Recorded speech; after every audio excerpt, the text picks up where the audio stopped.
You see, our mind, you look at our mind state. Sometimes there's certain issue in our life. For example, anger or certain unhappiness that we have. Okay?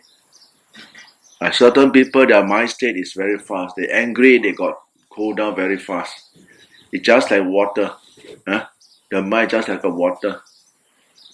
You just draw a line on the water. The water will just have a line and then disappear, right?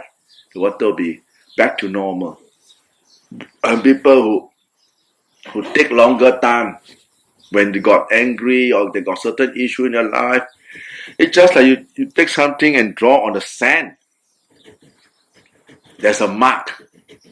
There's a stain of this unwholesomeness of state of mind. The anger, the feeling, the emotions is wobbling in your heart. Right? It stays. It will go away unless there's rain or wind. Why? Because when the rain comes, then the sand will be like no mark again. Like we go to the seaside, right? You see, when we go to the seaside, we walk. There's so many marking of the leg, people walking past or when the sea comes, sea water comes, flat again. See? It's unlike water. Water is faster. Sand is longer a bit, right? And the worst one is what? Linger on and on. You never forgive people. Just like taking a piece of metal piece and scratch it on what? On the rock. When you scratch it on the rock, no matter rain, shine, water splashing, it never disappeared. It's always there. The mark is always there. That's why with the way we look at things in our life, our attachments, right, to all this kind of certain issue, that I will never forgive or I will never forget the person. No. If you harbor this kind of mind state, you are suffering. Even though you may be smiling, happy, but you are suffering because you never forgive people. You never let go of the past, right? So whatever it is your choice that you have to make, right? I mean, like just like people doing goodness. A lot of people say, I do goodness.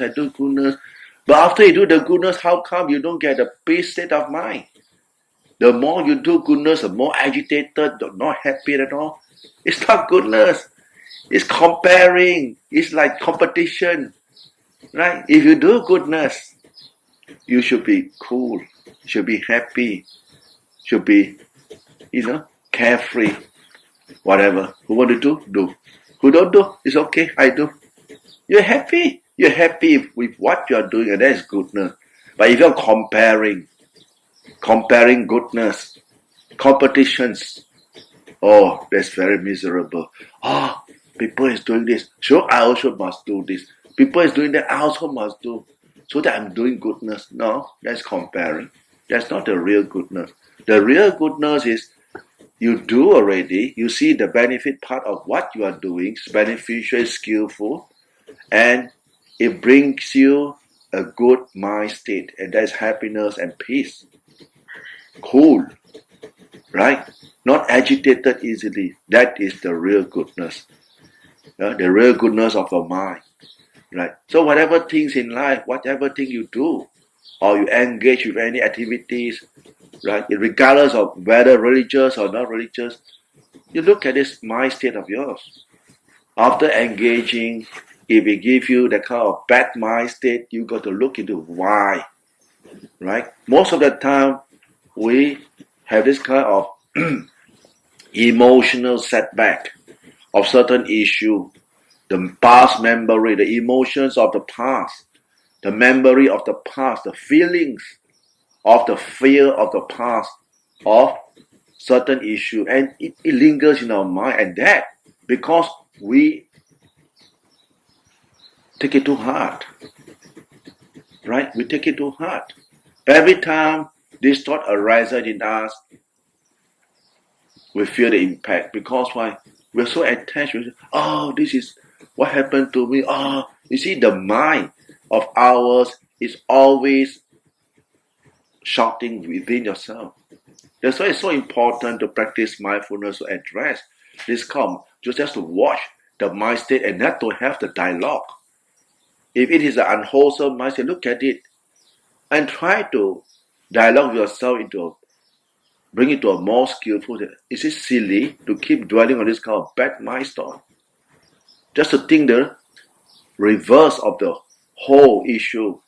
And you see, you feel better. You dare to twist and turn around. Don't just let this kind of emotion and mindset to dwell in your brain, your mind, and keep torturing yourself, right? Things that may happen, but it passed long time ago, but the impact, the memory of the issue, still it is there. And why? Because our mind is agitated, right?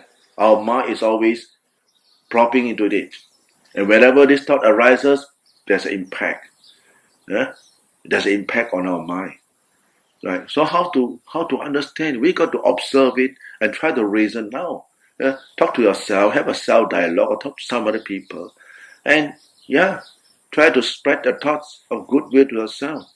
Right? Even though there's this thought, you can realize that if your mind reach a state of concentration, of calmness, you can really offset this kind of mind state. Because why?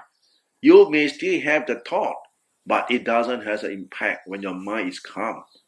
And you will realize that if you keep practicing mindfulness of the body, of the feelings, and keep mindful of what is the thought arising within yourself, sooner or later you will realize that, it's just a thought. The more training you put, the more mindfulness you instill in your mind and your body, the more calmer you will become. Because why? You won't be dragged. You won't be pulled by the nose by the power of this thought anymore. Right? Instead of lingering into the context, you pull yourself away. You say, puto. Better for me to chant puto than to be influenced by this crazy thought that doesn't give me any benefit at all.